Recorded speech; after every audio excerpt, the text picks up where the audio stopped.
Rito walks through an empty corridor, guided by a beautiful assistant. They get to a room with a tinted window, when she embraces him tightly and tells him that he can have anyone his heart desires. She removes the shade from the glass, and Rito is shocked to see what's on the other side.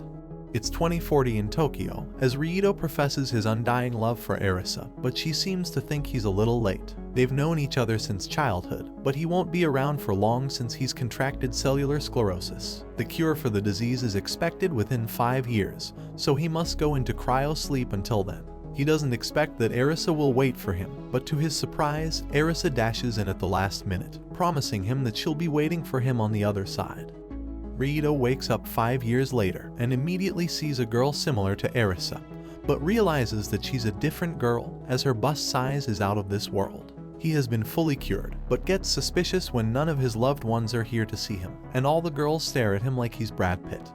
Mira tells him that a virus called the MK virus has wiped out half of the entire human population, not long after he was put to sleep.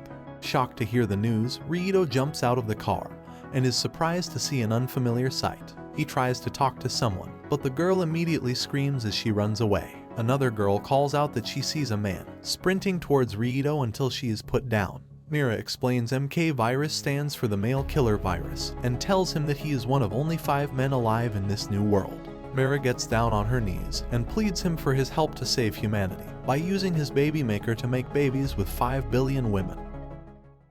He refuses since he's an anime protagonist, since only anime protagonists would refuse a request such as this. Mira lets Rito see Maharu, his sister, hoping she can persuade him otherwise. He's relieved to see she's safe, but he's heartbroken to learn that Arisa's been missing for 3 years. That night, Rito lies in bed thinking about Arisa, but can't think for too long as Mira enters his room. She begins to strip and tells him that he can do anything he wants with her. She gets on top of him and gives him a kiss, but Rito thinks about Arisa again before he stops her, telling her that he shouldn't be the only one having fun during a pandemic.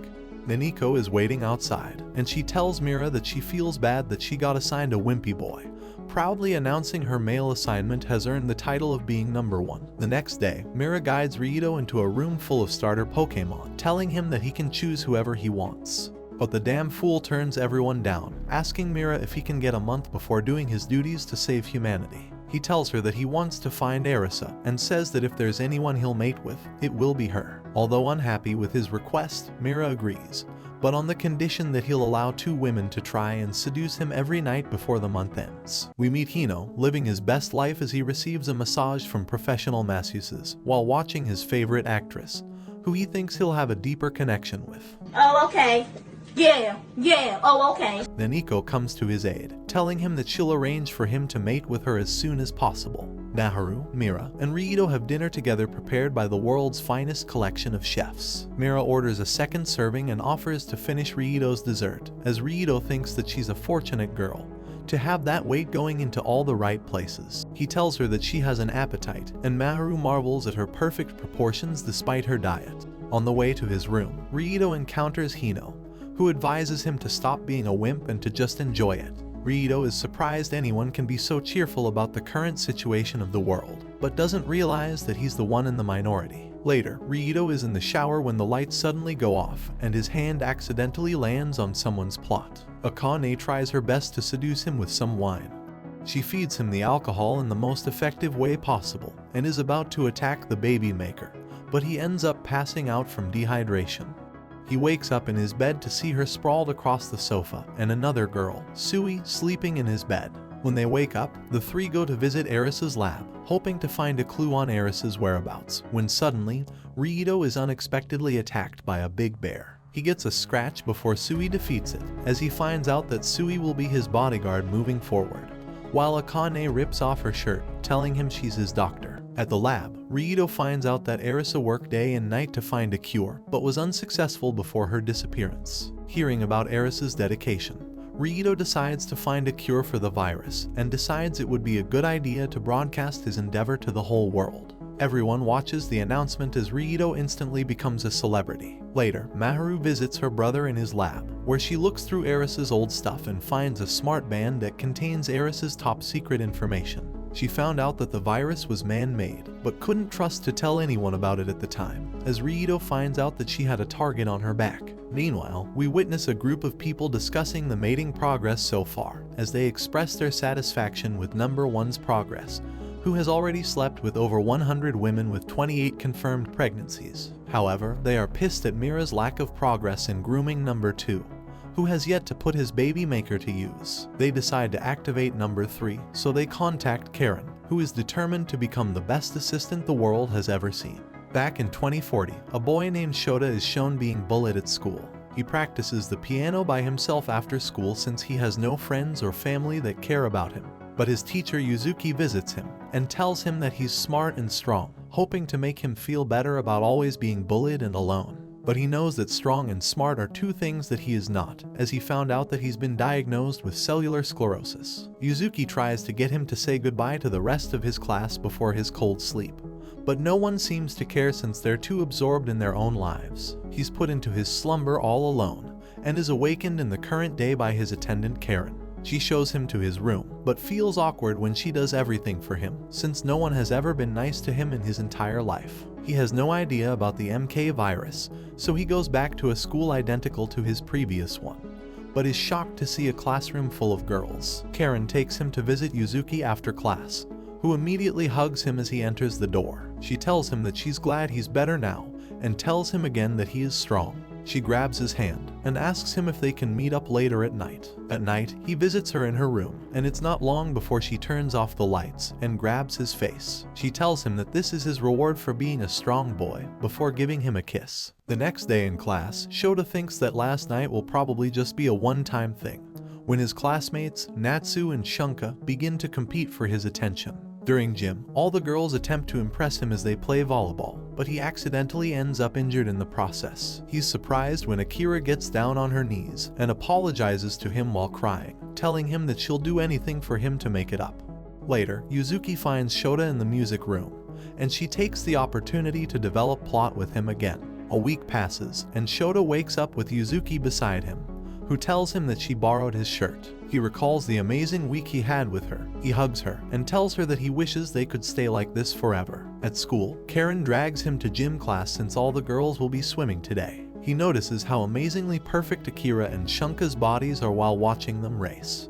The girls race, and it is Natsu who wins first place and makes her way to Shoda's room later that evening. Karen tells him that Natsu's air conditioners stopped working, so she tells him that Natsu will be his new roommate. He gets dressed for school the next day, and finds it odd that Natsu is still in her pajamas. She asks for his help to change her clothes, telling him that her maids always helped back home, and that she can't do it on her own.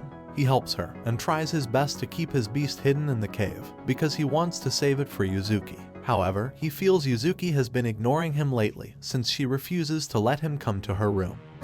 At night, Natsu asks Shoda if she can sleep in his bed tonight. She tells him that she normally never sleeps unless someone else is in her bed. Sensational. She tells him that he's a nice person, and that she doesn't deserve someone as nice as him. She tells him that before the virus, she was expected to marry a dude that was 20 years older than her through a pre-arranged marriage. And despite the fact that the pandemic has killed over 5 billion people, she tells him that she's happy that it happened. He tells her that she's not a bad person, and that the virus was the best thing that ever happened in his life as well. She kisses him and tells him that she's happy. The next day, he sees Yuzuki in the piano room, and immediately confesses that he developed plot with another girl. But to his surprise, she tells him that it's okay. She tells him that he belongs to everyone, and that she can't keep him for selfish reasons, causing Shoda to finally get suspicious of his environment. He wonders why everything seems to be revolving around him, so he confronts Karen, who outright confesses that the entire school was put together for him to mate with as many girls as his baby maker can take. She assures him all of them were profiled beforehand and really do like him and his personality very much, proving to him by commanding all the girls in the class to strip. She tells him that he can have whoever he wants, and that all he needs to do is put his baby maker to work, all for the survival of the human race. Elsewhere, 3 women discuss in a room that the progress of number 3 is going well, but express their frustration at Mira, who they decide to relieve from her assistant role with number 2. Meanwhile, a redhead bumps into Rito, and she immediately freaks out at the sight of a man before running off. Later, 2 girls ask for Rito's signature when suddenly another girl calls him out, boldly stating that Rito is a pervert who attacks any women he sees. He tells her that she's a pretty rude person, but she tells him that she saw him pin a redhead earlier to the ground. She calls him disgusting and tells him that he won't get away with his crimes for long, just because he's a man. Not too long after, Rito finds out that Mira won't be his attendant anymore, and finds out that the 2 girls he met today will be his new attendants, Ria and Maria. The entire group board a train to Cayman City, heading for a hot spring, looking for someone who can help with their research. Maria gets startled by Rito and accidentally spills her drink on her clothes. She goes to the bathroom to clean herself up, and Rito follows to apologize, but she tells him it's not his fault, and that she's just not used to having men around. Given that both are in the medical field, the 2 bond talking about the virus. Rito then poses the question about the virus being man-made, which causes her to open the door, telling him that he's got an interesting theory. She tells him that they might find out more at their destination, stating that the hot spring was where the first victim of the MK virus appeared. At the hot spring, Rito decides to head straight for the hot spring, but is interrupted immediately by the girls. He tells them that he'll leave, but Akane grabs his hand and tells him that she'll wash his back as a thanks for helping her out all the time.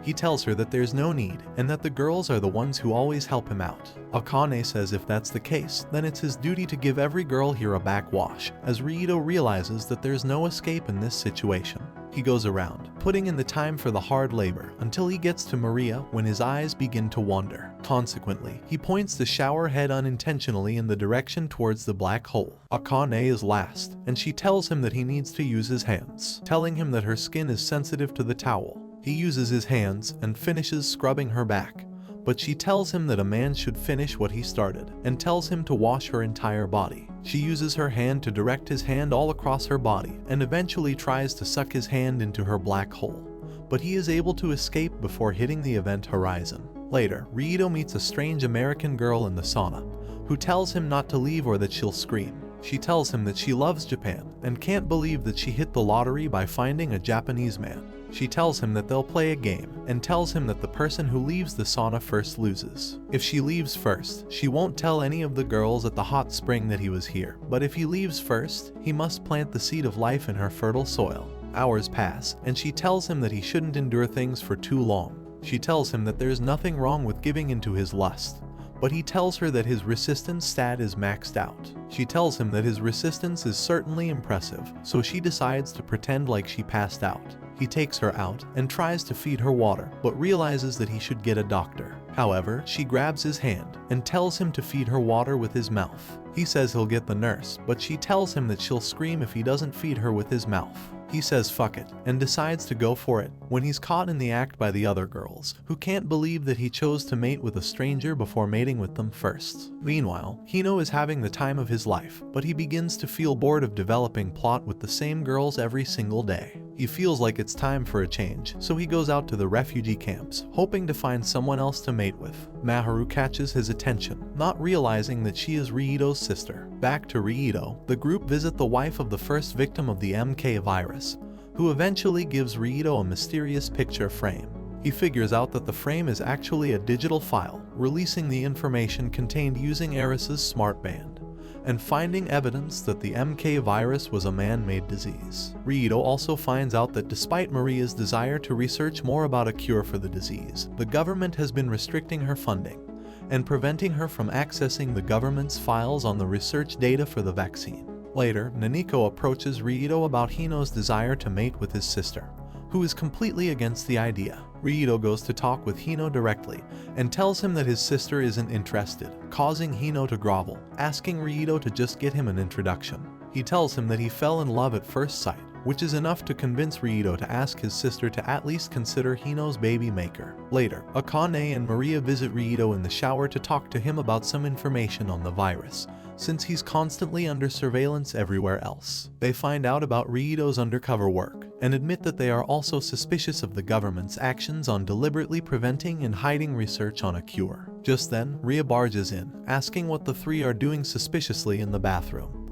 but Akane acted quickly, pretending like she and Maria were doing their duties to repopulate the human race. Although suspicious, Rhea leaves and decides to visit Mira in her room, and she immediately gets behind her and touches her face. Rhea tells Mira that she loves her and tells her she's been in love with her since high school. Mira gets up, warning Rhea that she will not tell her again that she isn't her girlfriend. Rhea makes her way to the exit and tells Mira that she will make her forget about Rito soon, as we find out the reason why Rhea hates Rito so much, since she thinks that Mira is in love with Rito. Later, Rito is forced to third wheel Maharu and Hino's date, and unsurprisingly, Maharu leaves early, becoming the first girl ever to reject a man in this new world. After Rito, Akane, and Maria use an old underground computer network underground to continue their top secret research while Sui protects them. And to their surprise, Maria finds that all of her colleagues who attempted to research a cure for the disease have either been killed or hospitalized.